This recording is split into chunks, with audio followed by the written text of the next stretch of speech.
Muy buenas tardes, bienvenidos a Una Mirada al Día. Soy Luciano Reboredo, como todos los días me encuentro en compañía de Ángel Delgado para comentar los acontecimientos que en las últimas 24 horas han marcado la agenda política nacional. En este programa, que es una coproducción de la Coordinadora Republicana y de la Abeja. Ángel, ¿cómo estás? Buenas tardes. Muy buenas tardes, muy buenas tardes, Luciano, a todos ustedes amigos también, por cierto. Nuevamente, pues, la coyuntura empieza a encresparse, hay noticias de varios lados, y es motivo, pues, de estos minutos en el cual vamos a hacer el análisis correspondiente, dar algunas luces sobre cada uno de ellos, ¿no? Empecemos, Luciano. Así es, bueno, la noticia de primera plana el día de ayer y lo que más llamó la atención, sin ninguna duda, Ángel, fue la excarcelación de Jennifer Paredes, la cuñada e hija putativa de Pedro Castillo, ¿no? Hermana de la primera dama Lidia Paredes, que luego de haber sido puesta en prisión con una prisión preventiva por 30 meses, esta ha sido revocada.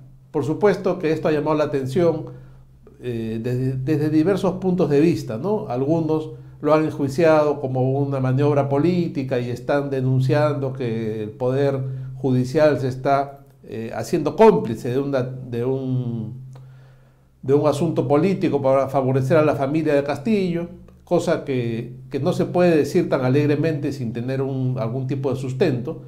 Por otro lado, hay otros que afirman los aspectos legales de esta decisión.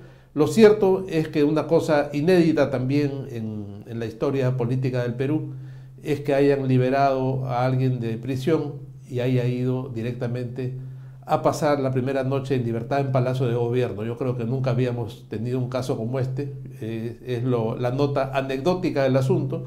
Ahora ella no puede salir de la ciudad sin dar cuenta al juez, no puede abandonar el domicilio, aparentemente va a registrar como domicilio el Palacio de Gobierno porque se ha ido a quedar ahí.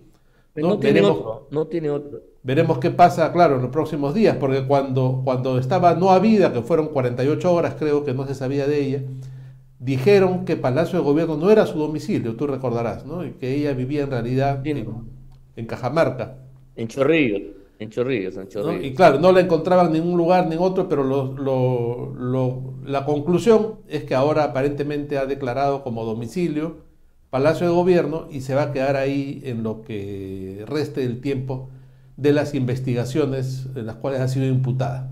Esto ha generado, Ángel, como te decía, diversas reacciones, no poca indignación en un sector que la ven con suficientes indicios como los sellos que tenía y diferentes testimonios que ha habido. Ya. Sin embargo, la prisión preventiva, como tú siempre nos haces notar, tiene ciertos requisitos que no necesariamente se cumplen en este caso. Esa es la realidad A y esa es ver. la situación en la que estamos ahora.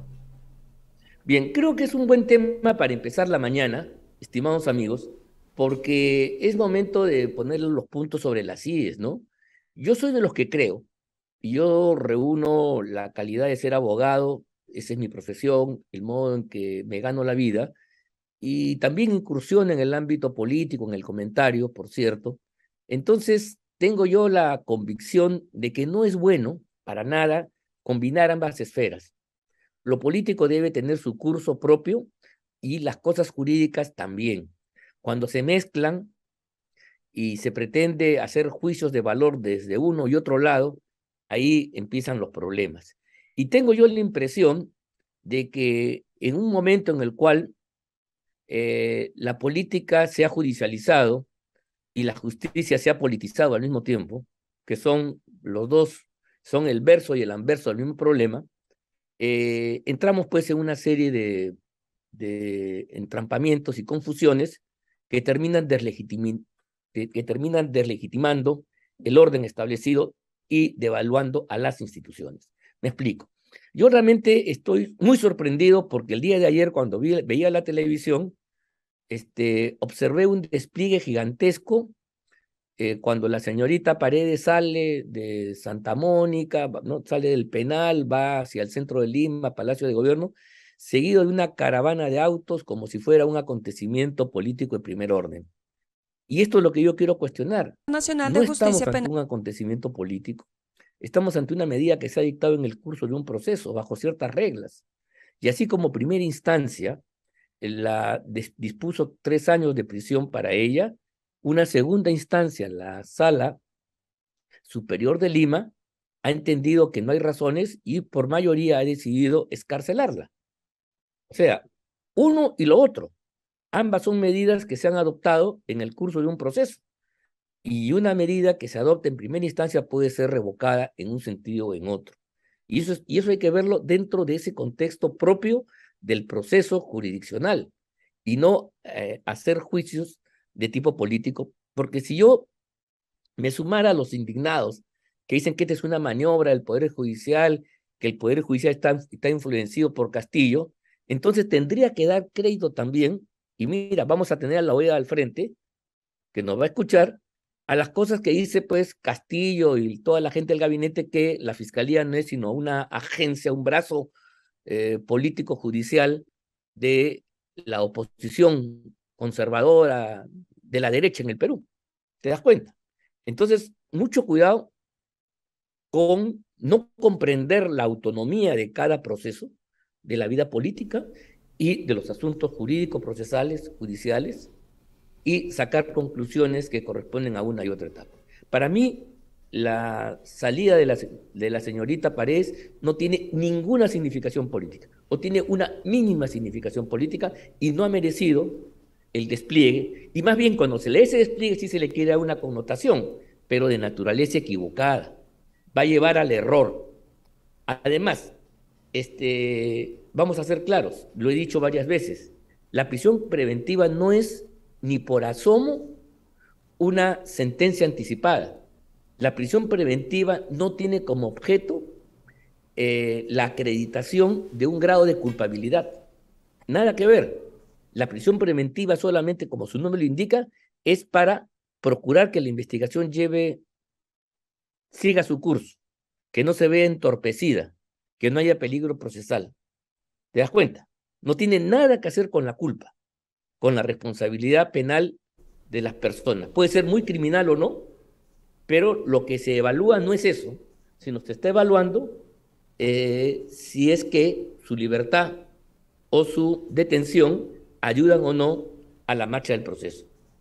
Y el Tribunal Constitucional y el Pleno Jurisdiccional de la Corte Suprema de la República, no en una, sino en varias oportunidades han dicho, y aquí no se hace caso, que la prisión preventiva, esta es aquella que se da antes de que haya una condena firme contra el culpable, contra el responsable, contra el reo, es excepcional.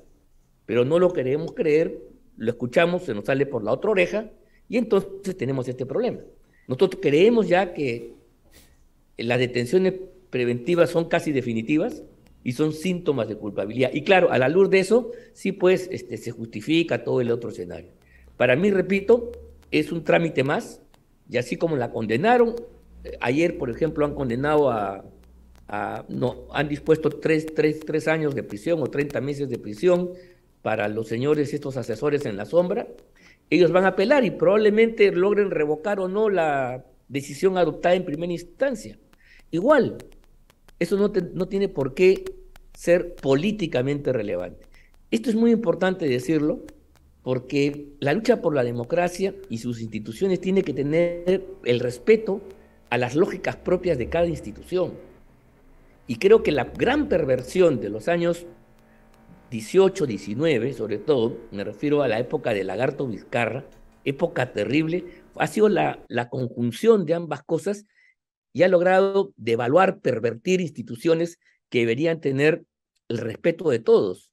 Esas son como las decisiones de un árbitro imparcial que uno las cumple así no nos parezca. Esa es una sociedad bien ordenada.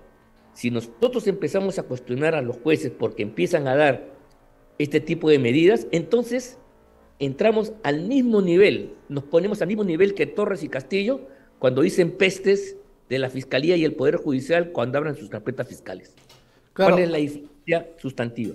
Ángel, yo quisiera también añadir otro enfoque a lo que tú has dicho con mucha propiedad.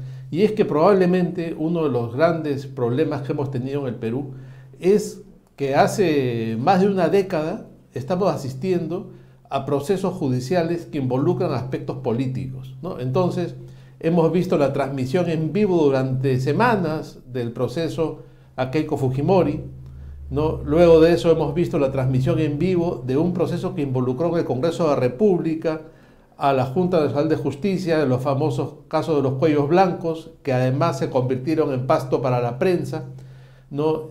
Por otro lado, el tema de Humala, el tema de Kuczynski, y en todo esto ha habido fiscales, vamos a decirlo con su nombre, ¿no? Como José Domingo Pérez o como Vela, que han sido protagonistas de la escena política, aunque no lo hayan querido, y algunos jueces también muy protagónicos, como el señor Carguancho, ¿no? Entonces, ante la opinión del que no es abogado, del que no conoce los límites a veces tenues entre un lado y el otro, se empieza a confundir este asunto político, el asunto judicial, y empieza a ver incluso a los jueces y fiscales como actores políticos, ¿no? Y yo creo que parte del problema ante la opinión pública y ante la manera en que la gente percibe estos hechos es ese, ¿no? La gran cantidad de procesos con contenido político que hemos tenido en la última década, por lo menos, si es que no nos vamos más atrás, y también tenemos el caso de Alberto Fujimori, que durante meses y años ocupó la escena pública, siendo un caso también judicial,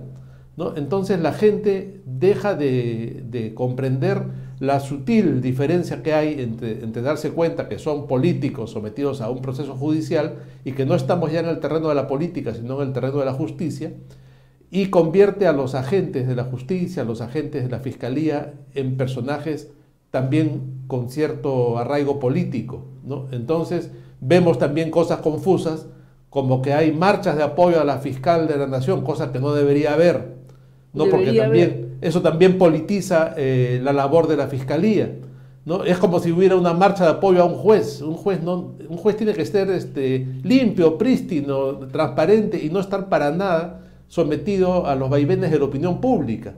Pero en los últimos años todo esto se ha confundido de tal forma que ahora asistimos a esta situación en que lo político se judicializa, lo judicial se politiza, y tenemos ahora mismo todo un enfrentamiento que abarca todas las instancias, y la gente que, que no conoce, porque eso es así, no conoce la Constitución, no conoce la separación de poderes, no conoce las responsabilidades de cada cual, no conoce qué cosa conforma el sistema de justicia, se empiezan a confundir. Y yo creo que eso también tiene que ver con esa realidad, ¿no? Y claro, hay los que en estas circunstancias llevan agua para su molino, ¿no? Y empiezan a utilizar políticamente la situación. Eso también hay que notarlo, Ángel. Totalmente. Mira, yo de acuerdo con eso, sí, pues creo que esto de ver a los jueces como representantes políticos, porque los políticos no asumen la representación que le corresponde, eso es una debilidad del proceso político peruano. Entonces estamos yendo poco a poco hacia una total desviación súper peligrosa que algunos la caracterizaron años atrás en otros países como el gobierno de los jueces. Los jueces no han sido hechos para gobernar, y esto es muy importante decirlo, porque eso rompe la democracia y además importa criterios que no corresponden a la libertad, que es justamente la característica de la escena política. Los jueces razonan bajo cierto regimiento, bajo ciertas reglas muy precisas. Pero yo ante eso quiero decir, para que los amigos no crean que aquí hay ningún tipo de apología a nadie, que la señorita Paredes no con esto se beneficia, por favor. Bueno, se beneficia en la medida que sale de la cárcel, a nadie le gusta estar en la cárcel, pero su proceso sigue en marcha. Esa investigación continúa. Todos los cargos que se le han hecho están ahí presentes. Y si eso se confirma, va a ser condenada y va a ir a la cárcel, ahí sí con razón, no preventivamente, sino por una condena definitiva, porque se le ha encontrado culpable. Esto es importante decirlo. O sea, la liberación de ella no significa que se le es culpado de sus responsabilidades y culpas. ¿De acuerdo? Esto es importante decirlo. Ahora bien, esto hay que vincularlo con el otro desorden que se ha dado en el ámbito jurisdiccional. Resulta que la Junta ahora quiere destituir a la presidenta de la Corte Suprema, la doctora Elvia Barrios, por una infracción de nepotismo. Nepotismo es meter pues a parientes por todos lados. Justo lo que le estamos criticando a Castillo de meter a toda su parentela, a sus amigotes, lo habría hecho. Lo digo en condicional, no conozco el expediente tampoco, pero esa es la razón. ¿Y cómo reacciona la presidenta de la Corte? Le echa la culpa a los fiscales. ¿Te das cuenta? Entonces, en un escenario así, cuando va a venir aquí la OEA a analizar todo esto, estos organismos que tenían hasta hace un instante una veracidad absoluta y que dábamos por cierta cada una de sus afirmaciones e investigaciones, se ponen en cuestión. ¿A quién le creemos? ¿Es la Fiscalía la que está intimidando, la que está haciendo una maniobra para tumbarse a la presidenta? Ni siquiera, por lo menos la Elvia Barros no ha hablado del gobierno. El gobierno no tiene fuerza que yo conozca ni en la Fiscalía ni en el Poder Judicial, ¿no? Hasta ahora. Porque, digamos, en este frente los resultados han sido hasta ahora adversos. Ya se fue la Zoraida Ábalos o Pablo Sánchez, que podían, digamos, como estaban acostumbrados a pactar con el poder de la época del Lagarto, podían hacer lo propio con Castillo. La nueva conducción de la Fiscalía, con Patricia Benavides, salvo mejor parecer e información, parece ser que no tiene nada que ver con el presidente. Entonces, esta gente es la que estaba tramando contra el Poder Judicial, y yo no sé, pues aquí el diario Expreso, que es diario de nuestras preferencias, por cierto, dice golpe al PJ. ¿De dónde viene el golpe? No parece que venga del gobierno. Entonces ya entramos a una guerra de todos contra todos y una absoluta devaluación política de las instituciones que deberían estar al margen como árbitros que son para poder resolver los conflictos que se dan en el ámbito político. ¿Te das cuenta? Cuando el árbitro ya deja de ser tal y se ensucia y se convierte en un actor más, un jugador más del partido, entonces ya no hay orden y el partido se va al diablo. Y eso es lo que puede estar pasando en este momento. Y esto también hay que decirlo, si tú me permites, a la luz del comentario que ha dado el señor Vela en un medio de comunicación, no sé si tenemos la pantalla ahí, donde él ha dicho explícitamente que en absoluto el Ministerio Público ha escuchado a Castillo. Solamente ha puesto a conocimiento del Parlamento y a ver qué cosa dice el Parlamento. ¿Te das cuenta? Estas declaraciones que efectivamente, yo no sé si te los dije a ti, Luciano, los amigos, yo cuando he leído el texto, sobre todo en la parte final de la famosa esta denuncia de 370 y tantas páginas, la parte de cuando se sustenta la acusación constitucional, ahí está Vela, miren lo que dice. ¿Puedes leerlo? Rafael Vela declara: Fiscalía no está acusando al presidente, está pidiendo autorización para que responda por las imputaciones. El fiscal superior descartó un ensañamiento contra Pedro Castillo. Esto lo ha declarado en una entrevista en Radio Exitosa el día de ayer. Ya, bueno, entonces, ahora, yo más o menos tenía la misma conclusión, porque cuando he leído el texto en la parte final, en la parte donde la fiscal intenta sustentar su denuncia y abrir el proceso de acusación constitucional, te das cuenta, la argumentación es sumamente débil. Dice, hemos llegado hasta acá y ahora le corresponde al Congreso ver si pasamos a la siguiente etapa. Y les digo que por si acaso revisen ustedes el artículo 30 de la Convención de la ONU contra la lucha anticorrupción, y ahí en el inciso B podría haber algunos. ¿Te das cuenta? Así no se redacta una acusación, una denuncia en serio, ¿te das cuenta? Y ahora Vela tiene razón, o sea que la gente en el Ministerio Público ha jugado un poco con las percepciones, nos ha dicho que ha presentado una acusación en firme, ¿no? Y lo que ha hecho solamente ha sido correr traslado para ver qué cosa hace el Congreso. Porque la otra posibilidad que tenía la fiscal, asumiendo su responsabilidad, bueno, señores, hemos llegado hasta acá en las investigaciones de naturaleza preliminares, punto. No podemos ir más allá porque el artículo 117, que también me vincula a mí, me obliga a mí, no puede, y aquí queda la cosa. Entonces el Congreso no tendría nada que decir. Pero le ha pasado la pelota caliente, la papa caliente, y el Congreso, ¿qué cosa ha hecho? Le pasa la papa caliente, ¿a quién? Al Tribunal Constitucional. Pero el juego se acabó para el Congreso. que es el que va a finalmente implosionar. Porque el día de ayer, el Tribunal Constitucional, cuando ha admitido la demanda competencial del Congreso contra el Poder Judicial por estas intervenciones inauditas que hace el Poder Judicial en las competencias del Congreso, también le ha dicho que en el extremo de que se pronuncie interpretando el artículo 117, queda rechazado en absoluto. O sea, el Congreso ha ido por lana, salió trasquilado, se ha maleteado 2 veces, primero porque ha ido a pedir una autorización que no le correspondía en todo caso, y segundo, ha sido desestimado su pedido. Ese es el estado de la cuestión, mi querido Luciano, como verás, sumamente grave, y el Congreso está a punto que la bomba le estalle en 1000 pedazos cuando está intentando mover firmas para hacer una una vacancia por incapacidad moral, ¿no? Bueno, ¿Te das claro, cuenta?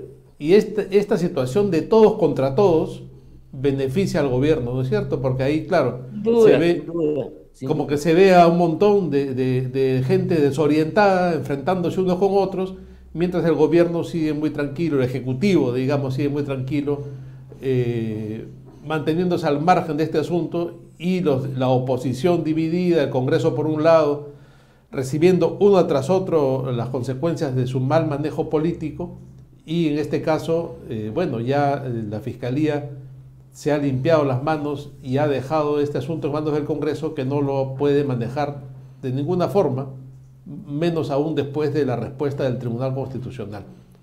Esa es la situación actual, veremos qué Así pasa, es. las firmas para la vacancia no avanzan, la situación se va poniendo complicada y se va viendo cada vez más lento el accionar del Congreso, que para colmo de males se va en semana de representación en un momento como este, ¿no? Es una cosa increíble. Se ha podido suspender esta semana de representación, creo. Bueno, Así Ángel, es. y como Y- tema no, no, final, pero hay una cosa, sí, pero hay una sí, cosa más, ya viene la OEA en este ah, marco. claro, además de eso, ¿no?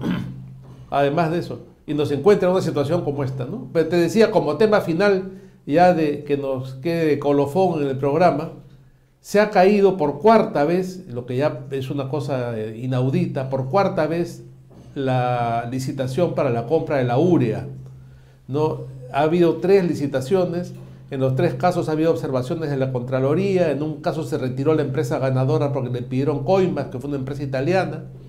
Ahora, cada vez las empresas que participan son más pequeñas, son más raras, son más marginales, digamos, del gran mercado de los fertilizantes, lo que nos da a entender que esto está manejando muy mal, que hay intereses oscuros detrás, y pone en evidencia una vez más la incapacidad de los funcionarios que este gobierno ha puesto a dirigir las cosas del Estado, a dirigir la cosa pública. Que no puede ser que a estas alturas siga cayéndose la compra de la urea cuando ya la cosecha, la campaña grande y la siembra ya está en marcha. Cada quien se ha arreglado como ha podido, de hecho que perjudicando a la población porque los precios van a variar, la producción va a ser menor, hay mucha gente que no está produciendo nada este año al no haber tenido nada de fertilizantes, y si se da una quinta convocatoria y se logra comprar algo, va a llegar el próximo año, ya no va a servir para nada este año. Y vamos a ver cómo hacen la repartición, ¿no? Porque si no son capaces de comprar, imagínate cómo va a llegar esa urea a los productores, a los pequeños productores y a los más interesados. En general, podemos definir esto como un fracaso, y que nos da indicios también de que detrás habría corrupción, ¿no? Porque no hay forma que siga cayendo este asunto si no es por eso, incapacidad y corrupción, que de alguna forma son los Sí, dos pues, signos que han marcado este gobierno. sí, pues es una mezcla fatal, ¿no? El Perú no camina ni para atrás ni para adelante, y esa es una prueba palmaria de eso. Yo creo que la verdad, habría que volver un poco a estas cosas. Hay que descalificar al gobierno por esto. El día de ayer veíamos unos cuadros donde veíamos que dentro de la precariedad el gobierno había logrado estabilizar su rechazo y había una leve tendencia, leve, muy chiquita, a afirmarse, ¿no? Eh, y creo que eso tiene que ver un poco por haber centrado exclusivamente la batalla contra el Ejecutivo en estos temas judiciales, en estos temas que tienen dificultades para procesarse, pueden ser muy atractivos para el espectáculo, pero no tienen, digamos, caminos viables en el marco de la actual Constitución. Entonces, eso hace que la gente atraque, crea el discurso gubernamental que dice, bueno, yo quiero trabajar, pues, y estos no me dejan, ¿no? Pero aquí la prueba de la URIA demuestra que nadie está impidiendo que el gobierno haga su tarea y sin embargo no la pueden hacer. Sería más inteligente quizás volver a estos temas que evidencian la incapacidad, para decirlo menos, del gobierno, sino la corrupción, y enfrentarlo con la gente. Porque ahí sí estamos tocando la vena del problema, el sentimiento, la pobreza, la destrucción de las cosechas con la ineptitud gubernamental. Creo que esto es importante. Y sacaríamos además al señor Torres de el lugar ufano en que hoy día lo escuchaba muy temprano en una reunión de alcaldes electos que se llevó a cabo en Surco, donde hablaba pues de estas cosas, pero con una, tú notas pues, ¿no? En el tono y en la forma, una suficiencia y una seguridad de quien sabe que las cosas le están yendo bien y el futuro le está sonriendo, por lo menos en torno a esto de la OEA y estos entrampes que hemos conversado. Sería bueno que empiecen a dar explicaciones de esta naturaleza, ¿te das cuenta? Y ahí ver cómo el tema de la URIA no es sino la punta del iceberg de una incapacidad absoluta que corroe de arriba abajo todo el Estado, donde hay gente incapaz, donde hay gente politizada y donde hay gente además corrupta como el señor ministro, no sé por qué le digo señora López, el ministro de Salud. ¿Te das cuenta? No, así Quizás es. es Sin momento de duda, hacer un viraje en la lucha democrática, atacar la gestión, me equivoco, atacar la no gestión, la ausencia de gestión, la pésima gestión de Pedro Castillo y sintonizar otra vez con la población y demostrar que este es un gobierno inepto en absoluto.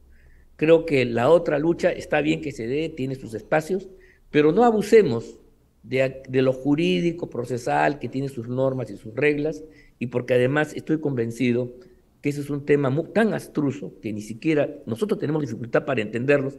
Imagínate cómo serán nuestros compatriotas en el Ande o en las selvas profundas que están totalmente al margen de estas cosas y si las escuchan no tienen siquiera por dónde entender, porque además son un poco absurdas como lo estamos aquí viendo, ¿no? Quizás es el momento en el cual la oposición haga un alto en el camino en primer lugar, ponga la cabeza fría en medio de esta convulsión y reoriente la lucha por la democracia y la república, retomando el bienestar de la población y haciendo ver ante la gente la incapacidad de Castillo para gestionar la cosa pública. Quizás eso es una cosa que debería haberse hecho más y no abandonarse por la lucha política jurídica en la cual nos hemos metido, a mi juicio, de forma desmesurada y casi absoluta. no, sin ninguna duda coincido plenamente con lo que dices, Ángel. Ese es el camino probablemente más importante, ¿no? Resaltar este tipo de temas. A ver, por ejemplo, si el señor Almagro va a volver a felicitar a Pedro Castillo por su manejo de la agricultura, ¿no? Cuando se entere que no somos capaces siquiera de comprar la urea y los fertilizantes que requiere el agro peruano. Pero en fin, ese tendría que ser el camino y la oposición tendría que recapacitar y reorientar su foco para la lucha política en las próximas semanas y los próximos meses. Pero nosotros por el momento nos vamos a despedir, Ángel, porque el programa ha llegado a su fin, ha concluido nuestro tiempo. Será hasta el día de mañana. Bueno, hasta mañana, amigos. Será un gusto volver a conversar con ustedes sobre las últimas 24 horas del acontecer nacional. Muchas gracias y buenas tardes. Buenas tardes.